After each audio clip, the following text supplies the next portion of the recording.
అందరికీ నమస్కారం. జై శ్రీకృష్ణ ఛానల్‌కు స్వాగతం. ఈరోజు మాఘ సోమవారం. పరమేశ్వరునికి ఎంతో ప్రీతికరమైనటువంటి ఈ రోజున ఈ కథను భక్తి శ్రద్ధలతో ఆలకించండి.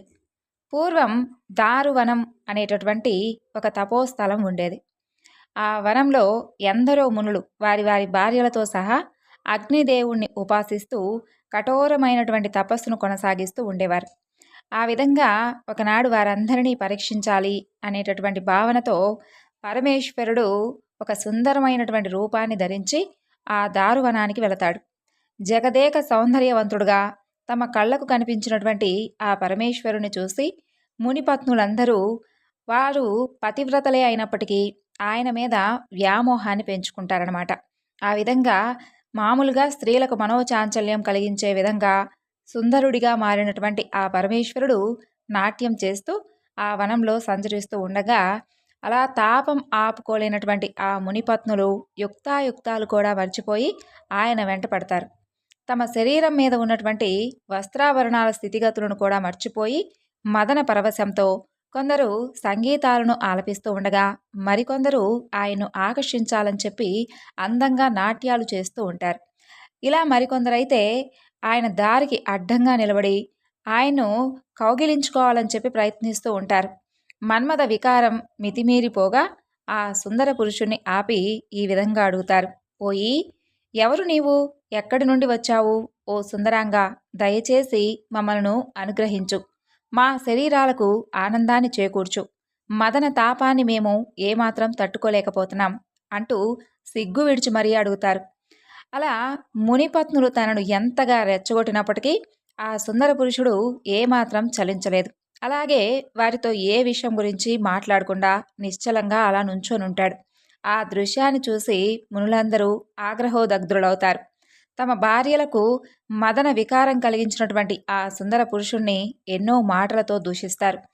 అదేవిధంగా ఎన్నో రకాల శాపాలనిస్తారు. అయితే అవేమీ ఆయన్ను ఏమీ చేయలేకపోతాయి. ఋషుల శాపాలన్నీ పూర్వం పరమేశ్వరుడి మీద తప్ప సకల దేవతల మీద ప్రభావాన్ని చూపించాయి కాబట్టి వారి ఋషులన్నీ పరమేశ్వరుణ్ణి ఏమీ చేయలేకపోతాయి. దదీచి శాపం వలన దక్షుడు చేసేటటువంటి యాగం ధ్వంసమైంది. భృగు మహర్షి శాపం వలన శ్రీహరి 10 అవతారాలు ఎత్తవలసి వచ్చింది. గౌతముడి ఆగ్రహంతో దేవేంద్రుడి వృషణాలు జారిపడ్డాయి.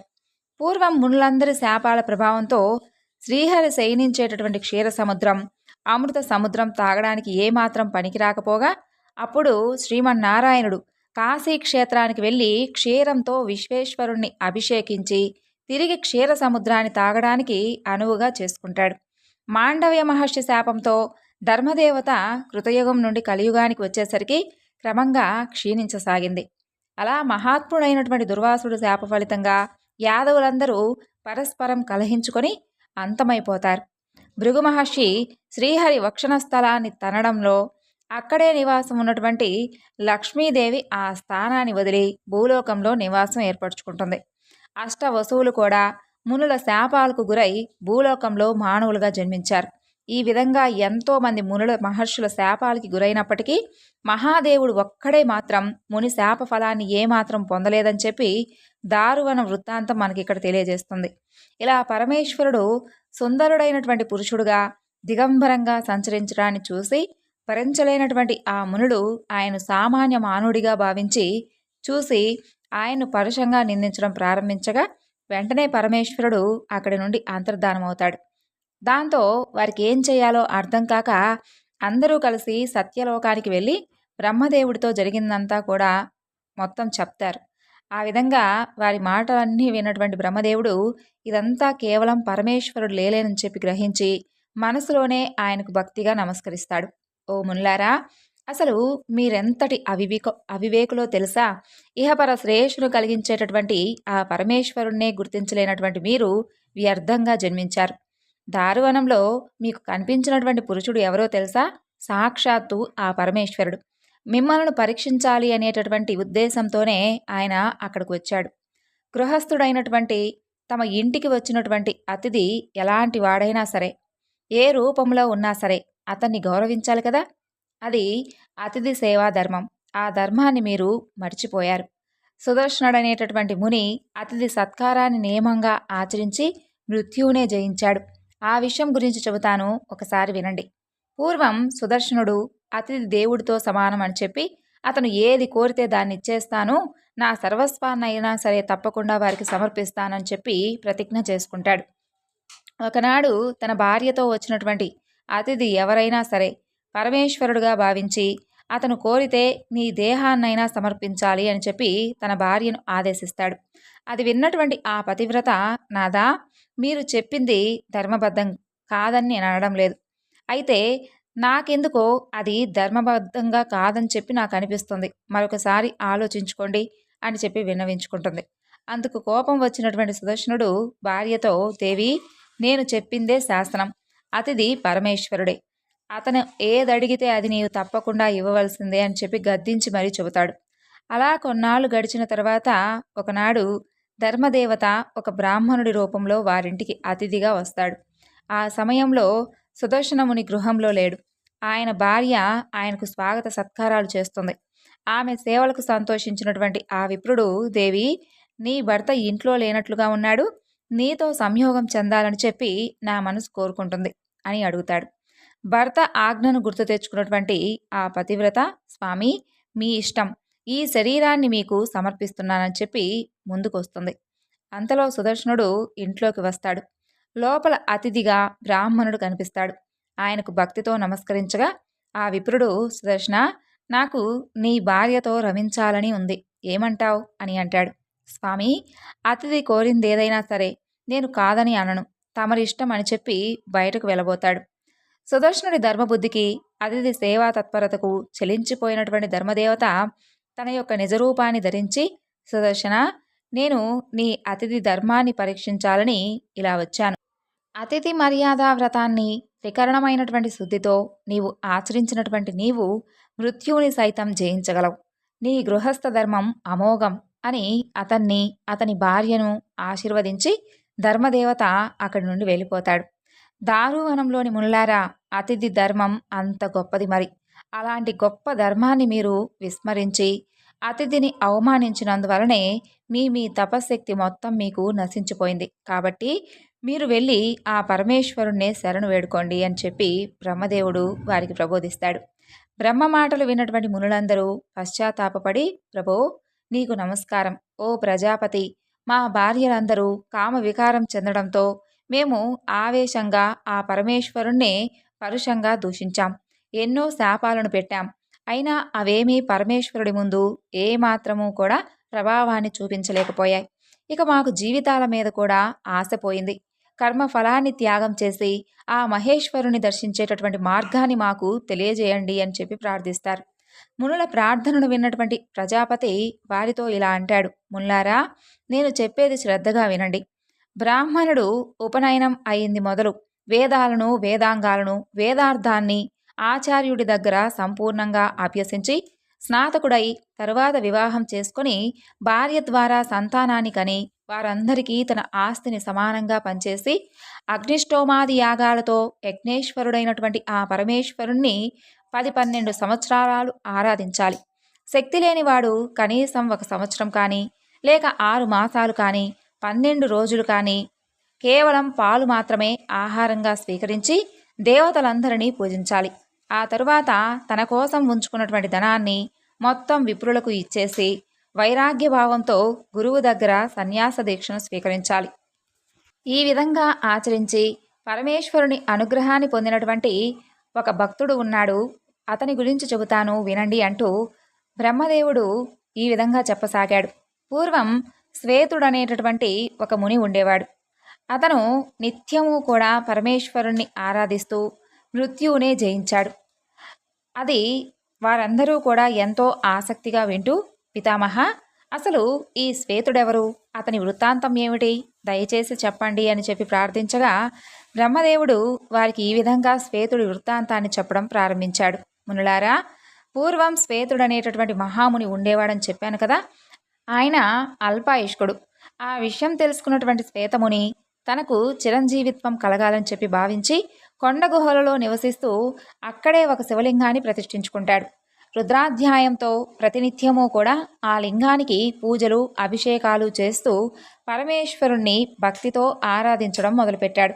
అలా కొన్నాళ్ళు గడిచిన తర్వాత శ్వేతుడికి ఆయుష్ తీరిపోగా అక్కడకు యమధర్మరాజు వస్తాడు. యముణ్ణి చూసి కూడా ఏమాత్రం భయపడకుండా శ్వేతముని త్రయంబక మంత్రాన్ని నిష్టగా జపిస్తూ మృత్యువు నన్నేమీ చేయలేదు అంటూ ధైర్యంగా ఉంటాడు. శ్వేతముని దగ్గరకు వచ్చినటువంటి యముడు గంభీరంగా, శ్వేతముని, నీ ఆయుర్దాయం ముగిసిపోయింది, ఇక లేచిరా, నాతో పాటురా, నాకిప్పుడు నీ శివారాధనతో పనేమీ లేదు. త్రిమూర్తులు కూడా నేను తీసుకెళ్ళాలి అని అనుకున్న వాడిని రక్షించలేరు, నీకు తెలుసా? కాబట్టి లే, మర్యాదగా లేచిరా అంటూ గట్టిగా పిలుస్తాడు. యముడి మాటలు వినగానే శ్వేతమునికి మనసులో భయం కలుగుతుంది. దుఃఖంతో, శంకరా, శరణాగత వత్సల, దీనబంధు, నన్ను రక్షించు అంటూ ప్రార్థించి కొంత ధైర్యం తెచ్చుకుంటాడు. వెంటనే యముడితో ఈ విధంగా అంటాడు. ధర్మరాజా, నన్ను తీసుకుని వెళ్ళడం వలన మీకు ఏమిటి ప్రయోజనం చెప్పండి? మహాదేవుడి లింగాన్ని ప్రతినిత్యము నేను పూజిస్తూ ఉన్నాను, ఆయన్నే నమ్ముకుని ఉన్నాను, నాకు ఎలాంటి భయమూ లేదు. నాలాంటి శివభక్తులను ఆ పరమేశ్వరుడే తప్పక రక్షిస్తాడు. శివభక్తుడికి బ్రహ్మ రాసినటువంటి రాత కూడా నిరుపయోగం అవుతుంది అని ధైర్యంగా చెబుతాడు. శ్వేతుడి సమాధానం యముడికి ఆగ్రహం కలిగిస్తుంది. తీక్షణమైనటువంటి కోరలతో భయంకరమైనటువంటి సింహనాదం చేస్తూ తనకు ఎదురు సమాధానం చెప్పినటువంటి ఆ శ్వేతమునిని తన పాశంతో బంధిస్తాడు యమధర్మరాజు. పోయి శ్వేత, ఇదిగో నిన్ను ఇలా బంధించి తీసుకుని వెళుతున్నాను. ఇప్పుడు నీ శంకరుడేం చేస్తాడయ్యా? అసలు ఆ మహాదేవుడు ఎక్కడున్నాడు? ఆ మహాదేవుడెక్కడా, నేనెక్కడా? అసలు నీ శంకరుడు ఎక్కడున్నాడు? నేను మృత్యుదేవతను, నాకసలు ఎదురే లేదు, నేనెవ్వరికీ భయపడను. నీవిన్నాళ్ళు పూజించినటువంటి ఇదిగో ఈ శివలింగం నిన్ను ఏమాత్రం రక్షించలేదు. ఇక నీవు ఈ పూజలని, అభిషేకాలని ఎలాంటి పనులు పెట్టుకోకుండా అవి చేసినా కూడా ఎలాంటి ప్రయోజనము లేదని చెప్పి దురహంకారం విన్నంటగా యమధర్మరాజు ఈ విధంగా పలికి శ్వేతుణ్ణి బంధించి అతని ప్రాణాలు తీయబోతూ ఉంటాడు. అంతలో త్రయంబకుడైనటువంటి ఆ పరమేశ్వరుడు పార్వతీదేవితో, నందితో, ప్రమద గణాలతో శ్వేతుడు పూజించినటువంటి ఆ శివలింగం నుండి ఆవిర్భవిస్తాడు. మహాభీకరంగా ఎంతో క్రోధంతో ఉన్నటువంటి పరమేశ్వరుడి ఉగ్రరూపాన్ని చూసి గుండె ఆగిపోయినటువంటి పనవుతుంది యముడికి. ఒక్కసారిగా భయంతో కిందపడి మరణిస్తాడు. ఇక శ్వేతుడు తన ఇష్టదైవాన్ని ప్రత్యక్షంగా దర్శించినటువంటి కారణంగా ఆనందంతో శంకర, హరహర మహాదేవు శరణు శరణు అంటూ ప్రార్థిస్తాడు. సమవర్తి అయినటువంటి యముడు మరణించడంతో దేవతలందరూ ఎంతో ఆందోళన చెందుతారు. ధర్మం అస్తవ్యస్తమవుతుందని చెప్పి భావించి అందరూ కలిసి యముణ్ణి బ్రతికించమని పరమేశ్వరుని కోరుకుంటారు. దేవతల విన్నపాన్ని మన్నించి తన కంటి చూపుతో యముణ్ణి తిరిగి బ్రతికిస్తాడు. తననే త్రికరణ శుద్ధిగా నమ్ముకున్నటువంటి ఆ శ్వేతముని కరుణించి ఆయనకు చిరంజీవిత్వాన్ని అనుగ్రహిస్తాడు. కాబట్టి ముల్లారా, మీరంతా కూడా త్రయంబకం మంత్రాన్ని త్రికరణ శుద్ధిగా ఏకాగ్రతతో జపించి ఎలాంటి దుఃఖాలు లేకుండా ఆనందాన్ని పొందండి అని చెప్పి బ్రహ్మదేవుడు వారిని సముదాయిస్తాడు. మునులందరూ బ్రహ్మ చెప్పినటువంటి ఆ శ్వేతముని వృత్తాంతాన్ని విని ఎంతో ఆనందిస్తారు. తిరిగి ఆయనతో, విధాత, మా మీద మీరు ఎంతో దయతో మా అవివేకాన్ని పోగొట్టారు. మాకొక సందేహం ఉంది. పరమేశ్వరుడి మీద భక్తి దేని వలన కలుగుతుంది? యజ్ఞమా, తపస్సా, వ్రతమా? వీటిలో దేని ద్వారా శివభక్తి మాలో పెంపొందుతుంది అని చెప్పి ప్రశ్నిస్తారు. అప్పుడు బ్రహ్మదేవుడు, మహర్షులారా, మీకు దానము, తపస్సు, స్వాధ్యాయం, యజ్ఞయాగాలు, ప్రాణాయామాది యోగాలు వీటిని ఆచరించడం వలన శివభక్తి కలగదు. చరాచర ప్రపంచానికి మూలకారకుడైనటువంటి ఆ పరమేశ్వరుడి మీద ఏకాగ్ర భక్తి అనేది కేవలం శివానుగ్రహంతోనే లభిస్తుంది. కాబట్టి మీరంతా శివానుగ్రహం కోసం మాత్రమే ప్రయత్నించండి అని చెబుతాడు. ఆ మాటలు విని ఎంతో ఆనందించినటువంటి ఆ మునులు, ఋషులు తమ తమ పత్నులతో సహా ఆయనకు భక్తిగా నమస్కరిస్తారు. ఈ విధంగా బ్రహ్మదేవుడి ద్వారా పరమేశ్వరుని గొప్పతనాన్ని, ఆయన పూజించేటటువంటి విధానాన్ని, ఆయన అనుగ్రహం పొందేందుకు పాటించవలసినటువంటి విధులను తెలుసుకొని అందరూ తిరిగి దారువనానికి వస్తారు. అందరూ తమ తమ భార్యలతో కలిసి ఆ వనంలోని వివిధ ప్రదేశాలలో పరమేశ్వరుని ప్రతిష్ఠించుకొని పూజ, జప, ధ్యానాదులతో ఆయన్ను ఆరాధించడం మొదలు పెడతారు. అలా సంవత్సర కాలం గడిచిపోతుంది. వసంత ఋతువు ప్రారంభమవుతుంది. అప్పుడు పరమేశ్వరుడు ఒకసారి వారి భక్తిని పరీక్షించాలి అని చెప్పి వంటి నిండా విభూదిని పూసుకొని నగ్నంగా వికారమైనటువంటి రూపంతో వారి ముందుకు వస్తాడు. వారిని భయపెడుతూ వికృతంగా ఆడుతూ పాడుతూ అరుస్తూ ఇలా చిత్ర విచిత్రమైనటువంటి విన్యాసాలు చేయడం ప్రారంభిస్తాడు. వారి ఆశ్రమాల చుట్టూ నగ్నంగా తిరుగుతూ యాచించసాగాడు. ఇలా పరమేశ్వరుడు ఎన్ని రకాలుగా ప్రలోభపెట్టినా, ఎన్ని రకాలుగా భయాన్ని అసహ్యాన్ని కలుగజేసినప్పటికీ ఆ మునులందరూ వివేకంతో ఆ వచ్చింది సాక్షాత్తు పరమేశ్వరుడే అని చెప్పి గ్రహించి ఆ వికృతాకారంలో ఉన్నటువంటి ఆ పురుషుణ్ణి పిలిచి ఆసనం మీద కూర్చోబెట్టి నీళ్లతో ఆయన పాదాలను కడిగి భస్మాన్ని, గంధ పుష్పాక్షతాలను, పూలమాలలను, బిల్వదళాలను, ధూపదీప నైవేద్యాలను సమర్పిస్తారు. తమ భార్యాపుత్రులతో, బంధుమిత్ర పరిజనాలతో కలిసి ఎంతో వినయంగా ఆయనకు నమస్కరించి ఎంతో ఘనంగా స్తుతిస్తారు. పరమేశ్వర, కరుణారస సింధు, మేము అవివేకంతో మా మనోవాక్కాయాల ద్వారా చేసినటువంటి పాపాలన్నిటినీ క్షమించండి. నీ దివ్య చరిత్ర విచిత్రం, రహస్యం. బ్రహ్మాదులకు కూడా అది తెలియనిగాక తెలియదు. నీ మార్గాన్ని ఎవ్వరం తెలుసుకోలేం. ఓ విశ్వేశ్వర, నీవు ఎలాంటి వాడివో ఎవరికీ తెలియదు స్వామి. మహాత్ములు నిన్ను నిత్యం పొగుడుతూ ఉంటారు.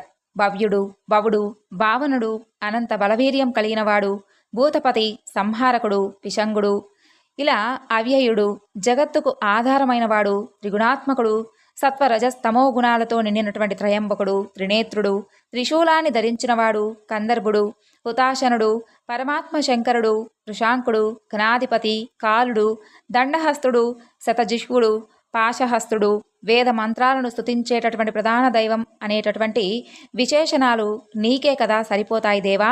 ప్రభు, భూత భవిష్యత్ వర్తమాన కాలాలలో ప్రవర్తించేటటువంటి ఈ చరాచర సృష్టి నీ దివ్య శరీరం నుండే ఆవిర్భవిస్తుంది. మానవులందరూ తెలిసి తెలియక చేసేటటువంటి పనులన్నిటినీ నీవే కదా చేయిస్తూ ఉంటావు.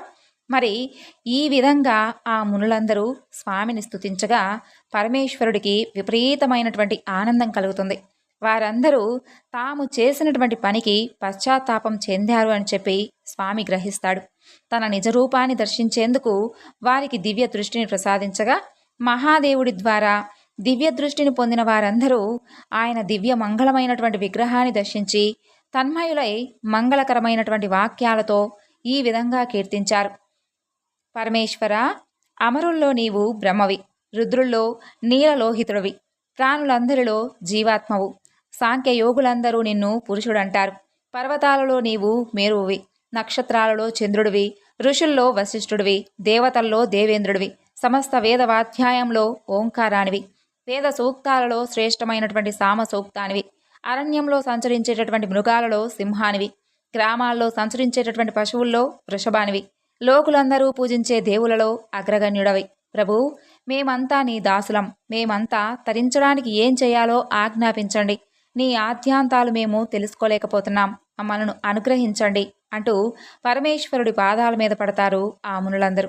వారందరి ప్రార్థన విన్నటువంటి పరమేశ్వరుడు సంతోషించి పరమ పవిత్రమైనటువంటి పాశుపత వ్రతాన్ని అలాగే భస్మస్నాన విధిని వారికి సవివరంగా వివరిస్తాడు. పూర్వం బ్రహ్మదేవుడి కుమారుడైనటువంటి క్షుపుడు తన యొక్క పరాక్రమంతో భూమండలాన్ని ఏకఛత్రాధిపతిగా సురక్షితంగా పాలిస్తూ ఉండేవాడు.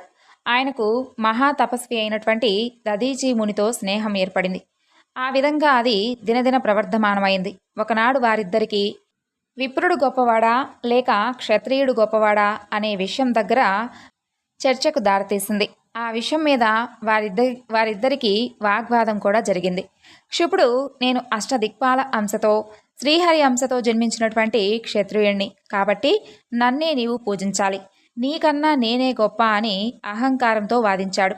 ఇక క్షుపుడి మాటలను విన్నటువంటి దధీచి మహర్షికి ఆగ్రహం కలిగింది. వెంటనే తన పాదాలతో క్షుపుణ్ణి ఒక్క తన్ను తన్నుతాడు. దాంతో క్షుపుడికి కూడా ఆవేశం వస్తుంది. పూర్వం తనకు దేవేంద్రుడు ప్రసాదించినటువంటి వజ్రాయుధాన్ని తీసుకొని దాంతో క్షుపుణ్ణి గట్టిగా కొడతాడు. దాని దెబ్బకు తాళలేక దధీచి కింద పడిపోయి శుక్రాచార్యుని స్మరిస్తాడు. అలా దధీచి 2 భాగాలుగా ఖండించబడి మరణించగా చనిపోయే ముందు ఆయన చేసినటువంటి ప్రార్థనను విని శుక్రాచార్యుడు రహస్యంగా అక్కడికి వచ్చి 2గా చీలినటువంటి ఆయన శరీర భాగాలను ఒకటిగా కలిపి తన మృత సంజీవని విద్యతో పునర్జీవితుణ్ణి చేస్తాడు. ప్రాణాలు తిరిగి వచ్చి పైకి లేచినటువంటి దధీచితో, మహర్షి, బ్రహ్మ దివ్యవంద్యుడు దేవదేవుడు అయినటువంటి ఆ పరమేశ్వరుని ఆరాధించి ఎవరి చేత వధించకుండా మృత్యువుని జయించు. ఈశ్వరోపాసన వలన అది నీకు తప్పక సాధ్యమవుతుంది. పూర్వం మహేశ్వరుడు నాకీ అమృతమైనటువంటి సంజీవని విద్యను ఉపదేశించడం వల్లనే నేను నిన్ను బ్రతికించగలిగాను. నేను కూడా మృత్యువును జయించాను. శివభక్తులైన వారికి ఎప్పటికీ మృత్యు భయం ఉండదు. నీకు మృత సంజీవని అయినటువంటి త్రయంబక మంత్రాన్ని ఉపదేశిస్తున్నాను అంటూ ఆయనకు త్రయంబక మంత్రాన్ని ఉపదేశిస్తాడు. ఆ విధంగా శుక్రాచార్యుడి ద్వారా మంత్రోపదేశం పొందినటువంటి దధీచి మహర్షి ఆయన చెప్పిన విధంగా మృత్యుంజయ మంత్రాన్ని సాధన చేసి సిద్ధి పొందుతాడు. ఆ తరువాత ఆయన శరీరం అవధ్యత్వాన్ని, వజ్రం లాంటి ఎముకలను పొంది ఎంతో దృఢంగా తయారవుతుంది. అలా సంపూర్ణంగా బలం చేకూరిన తర్వాత దధీచి క్షుపుడి దగ్గరకు వెళ్ళి మరోసారి ఆగ్రహంగా అతన్ను ఒక్క తన్ను తంతాడు.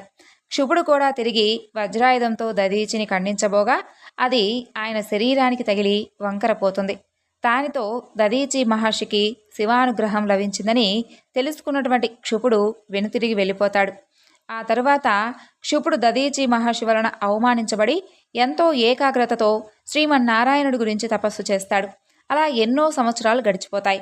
ఒకనాడు శంఖచక్ర గదాధరుడై సర్వాలంకార సంశోభితంగా శ్రీహరి అతనికి దర్శనమిస్తాడు. వెంటనే ఆయన పాదాల మీద పడి, నారాయణ, పరంధామ, పరాత్పర, నీవు ప్రకృతితో కలిసినటువంటి పురుషుడివి. మహాతత్వం, అహంకారం, పంచతన్మాత్రాలు, జ్ఞాన కర్మేంద్రియాలు అంతా నీవే. నన్ను రక్షించు తండ్రి అంటూ ప్రార్థిస్తాడు. శ్రీహరి, క్షుప, నీకేం కావాలో కోరుకో అని అనగా, ప్రభు, దధీచి ముని అనేటటువంటి విప్రోత్తముడు పూర్వం నాకు మిత్రుడుగా ఉండేవాడు. నాకు అతనికి ఒకనాడు చిన్న వాగ్వాదం జరిగింది. దానికి కోపించినటువంటి అతను అహంకారంతో నన్ను కాలెత్తి తన్నాడు. నేను శివవరప్రసాదుణ్ణి, ఎవరికీ భయపడను అని గర్వంగా చెప్పి వెళ్ళాడు. స్వామి, నేను అతన్ను ఎలాగైనా ఓడించాలి. అందుకు తగినటువంటి వరాన్ని ప్రసాదించండి అని చెప్పి కోరుకుంటాడు. క్షుపుడి కోరిక విన్నటువంటి శ్రీహరి మనసులో పరమేశ్వరుని స్మరించి అతనితో ఇలా అంటాడు. రాజేంద్ర, శివభక్తులైన వారు ఎవరికీ దేనికి భయపడరు. ఎంతటి అధముడైనా శివభక్తి తత్పరుడైతే చాలు, అతనికి ఎలాంటి భయమూ ఉండదు. ఇక దధీచి లాంటి మహర్షుల గురించి చెప్పేదేముంటుంది? కాబట్టి దధీచి మీద నీవు విజయం పొందడం కష్టం. దధీచి మహర్షి సామాన్యుడు కాదు. పూర్వం దక్షయజ్ఞం జరిగినటువంటి సందర్భంలో ఆయన శాపం వలనే నాకు మూర్ఛ తిరిగి మరలా ఆయన వలనే నేను మేలుకోగలిగాను. అయినప్పటికీ నీ భక్తి ప్రపత్తులు నన్ను ఆనందింపచేశాయి. అందుకే నీ విజయం కోసం నేను కూడా ప్రయత్నిస్తాను అని చెబుతాడు. క్షుపుడికిచ్చినటువంటి మాట ప్రకారంగా శ్రీహరి ఒక వృద్ధ బ్రాహ్మణుడి వేషాన్ని ధరించి దధీచి మహర్షి ఆశ్రమానికి వెళతాడు. వచ్చినటువంటి అతిథికి దధీచి స్వాగత సత్కారాలు చేసి నమస్కరించగా అప్పుడు బ్రాహ్మణుడి రూపంలో ఉన్నటువంటి శ్రీహరి, దధీచి, నాకొక వరాన్ని ప్రసాదించు అని కోరుకుంటాడు. తపోసంపన్నుడు త్రికాలజ్ఞుడైనటువంటి దధీచి వచ్చినటువంటి ఆ విప్రుడు శ్రీహరేనని చెప్పి గుర్తించి, ప్రభు, నీవు శ్రీహరివేనని చెప్పి నాకు తెలుసు. క్షుపుడు నిన్ను ఆరాధించగా అతని కోరిక తీర్చడం కోసం నా దగ్గరకు వచ్చావు కదూ. నాకు ఎవరి వల్ల దేని వలన భయం లేదు. నీకేం కావాలో అడుగు స్వామి అని అంటాడు. దధీచి తనను గుర్తుపట్టడంతో నిజరూపాన్ని ధరించినటువంటి శ్రీహరి, నీవు శివభక్తి ప్రభావంతో సర్వజ్ఞుడివయ్యావు. నీకు ఎవరన్నా భయం లేదని నాకు బాగా తెలుసు. అయితే నేను నా భక్తుడైనటువంటి క్షుపుడికి మాటిచ్చాను. ఒక్కసారి క్షుపుడి సభలోకి వచ్చి నీ వలన నేను భయపడతాను అని ఒక్క మాట అను చాలు అని చెప్పి ప్రాధేయపడతాడు. అయితే శివానుగ్రహం పొందినటువంటి దధీచి మాత్రం అందుకు అంగీకరించలేదు. అసత్యాన్ని నేను పలకను అని చెబుతాడు. అలా దధీచి తిరస్కరించేసరికి శ్రీహరికి ఆగ్రహం కలిగి తన సుదర్శన చక్రాన్ని అతని మీదకు ప్రయోగిస్తాడు. మహావేగంతో వచ్చినటువంటి ఆ సుదర్శన చక్రం దధీచి మహర్షి శరీరాన్ని తాకి వజ్ర శరీరుడు కావడంతో అతన్ని ఏ కొంచెం కూడా గాయపరచలేకపోతుంది. అప్పుడు దధీచి, ప్రభు శ్రీహరి, నీ సుదర్శన చక్రం కూడా పరమేశ్వరుడు ప్రసాదించిందే కాబట్టి అది నన్ను ఏమీ చేయలేదు. నీవు వ్యర్థ ప్రయత్నాలు మాని ఇక్కడి నుండి వెళ్ళిపోండి అంటూ ఎంతో ధైర్యంగా చెబుతాడు. దాంతో కోపం మరింతగా పెరిగినటువంటి శ్రీహరి ఎన్నో శస్త్రాస్త్రాలను దధీచి మీదకు ప్రయోగిస్తాడు. అవన్నీ దధీచిని ఏమీ చేయలేకపోతాయి. విష్ణువు పిలుపు విని దేవతలందరూ ఆయనకు అండగా వస్తారు. అందరూ కలిసి మూకమ్మడిగా దధీచిపై దాడి చేస్తారు. అప్పుడు దధీచి తన యొక్క దర్భముడిని తీసి దేవతల మీదకు విసురుతాడు. అది ప్రళయాగ్ని జ్వాలలు వెదజల్లుతూ త్రిశూలంలా మారి దేవతలందరూ కాల్చడం మొదలు పెడుతుంది. ఆ విధంగా నారాయణుడు దేవేంద్రాదులు ప్రయోగించినటువంటి అస్త్రాలన్నీ విఫలం కావడంతో అంతా ఆ త్రిశూలాన్ని శరణు వేడి తలో దిక్కుకు పారిపోతారు. అది చూసినటువంటి శ్రీహరి ఆగ్రహంతో తన శరీరం నుండి లక్షలాది నారాయణ గణాలను సృష్టించి దదీచి మీదకు పంపిస్తాడు. దదీచి వారందరినీ దహింపచేస్తాడు. అప్పుడు శ్రీహరి తన యొక్క విశ్వరూపాన్ని ధరించి కోట్ల కొద్దీ బ్రహ్మాండాలను, కోట్ల కొద్దీ దేవతాగణాలను దదీచికి చూపిస్తాడు. అదంతా చూసిన దదీచి మాత్రం భయపడకుండా, నారాయణ, నీ మాయలను చాలించు, నిజరూపంతో వచ్చి నాతో పోరాడు అని కోరుకుంటాడు. నారాయణుడు నిజరూపాన్ని ధరించి దదీచి ముందుకు రాగా దదీచి తన శరీరంలో అనంతకోటి బ్రహ్మాండాలను, కోట్లాది దేవతాగణాలను ప్రదర్శిస్తాడు. ఇక శ్రీహరి దదీచిలో ఉన్నటువంటి విశ్వాన్ని దర్శించి ఆయన గొప్పతనాన్ని ప్రశంసించి వైకుంఠానికి వెళ్ళిపోతాడు. ఈ విషయమంతా క్షుపుడికి తెలుస్తుంది. తన కోరికను సఫలం చేయడం కోసం శ్రీహరి సైతం దదీచి ముందు అవమానం పాలయ్యాడని చెప్పి తెలుసుకుని వెంటనే దదీచి దగ్గరకు వస్తాడు. క్షమించమని చెప్పి ఆయన పాదాల మీద పడతాడు. అప్పుడు దీనుడై నిలిచినటువంటి క్షుపుణ్ణి క్షమించి తన మీద అకారణంగా దాడి చేసినటువంటి విష్ణువుతో, అలాగే దేవతలందరినీ కూడా, మీరందరూ రాబోయే కాలంలో దక్ష ప్రజాపతి చేసేటటువంటి యాగంలో పాల్గొంటారు. అప్పుడు రుద్రుడి కోపాగ్ని జ్వాలల్లో దగ్ధమైపోతారు అని శపిస్తాడు. తిరిగి క్షుపుడితో, రాజేంద్ర, ఎప్పటికైనా యోగ్యులైనటువంటి విప్రులే దేవమానవ పూజ్యులు, ఈ విషయం తెలుసుకో అంటూ హితబోధ చేయగా క్షుపుడు అందుకు అంగీకరించి ఆయనకు నమస్కరించి తిరిగి తన రాజ్యానికి వెళ్ళిపోతాడు. ఈ దదీచి క్షుపుల యొక్క సంవాదం, విష్ణుమూర్తికి పరాభవం జరిగినటువంటి ప్రదేశం, దేవతలకు దదీచి శాపం ఇచ్చినటువంటి ప్రాంతం స్థానేశ్వరం. అక్కడ పరమేశ్వరుడు స్థానేశ్వర లింగంగా వెలిశాడు. ఆ యొక్క శివలింగాన్ని దర్శించి పూజించిన వారు శివలోకాన్ని చేరుకుంటారు. క్షుప దదీచి సంవాదాన్ని చదివినవారు, విన్నవారు, వినిపించినవారు అపమృత్యు బాధల నుండి విముక్తులై శరీరం పతనం చెందిన తర్వాత కైలాసాన్ని చేరుకుంటారని సాక్షాత్తు ఆ పరమేశ్వరుడే మునులందరికీ తెలియజేస్తాడు. ఈ వృత్తాంతాన్ని పఠించి యుద్ధానికి కనుక వెళితే తప్పకుండా వారు జయాన్ని పొందుతారు. మనందరికీ కూడా ఆ పరమేశ్వరుని అనుగ్రహం సంపూర్ణంగా ఉండాలని మరొకసారి ఆ స్వామిని వేడుకుంటూ ఈ వివరణను ఇంతటితో ముగిస్తున్నాను. మరొక చక్కని వివరణతో మరలా కలుసుకుందాం. అంతవరకు నమస్కారం.